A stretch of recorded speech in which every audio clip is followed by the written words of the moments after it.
vous foutre dans ces groupes, hein, celui des losers, celui du club de plongée, voir comment ils fonctionnent, voir que ces mecs, même si c'est clairement des ordures entre eux, en cas de vrai souci, bah, ils vont tous s'entraider. Ça provoque un truc très simple chez vous, le sentiment d'appartenance. Et c'est ça qui fait que Grand Blue, c'est assez touchant quand même. Quand le club de plongée, qui s'appelle le PAB d'ailleurs pour Picaboo, fait une soirée et se flingue à coups d'alcool qui normalement devrait vous servir à désinfecter les plaies plus qu'autre chose, vous avez l'impression d'y être. Quand ils se foutent à poil, vous avez l'impression d'y être, en étant habillé. Après, si vous lisez à poil, c'est votre problème, ça vous regarde, je suppose, mais voilà quoi. Et bah, vous partagez leur délire en permanence.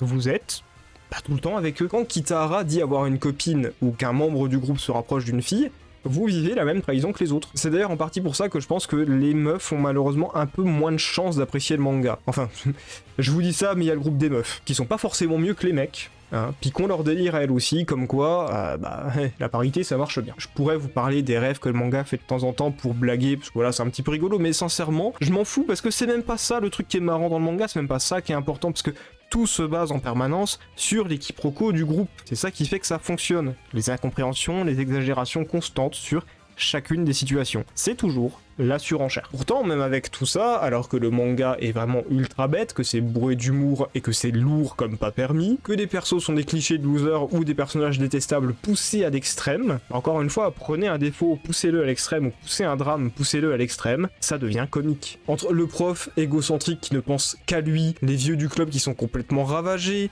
la collègue de travail ultra vénale et superficielle, tout le monde dans le lot est détestable. Et pourtant, vous détesterez personne, parce que c'est un des fonctionnements même de l'humour. Plus vous poussez quelque chose à l'extrême, plus quelque chose qui est censé être horrible devient drôle.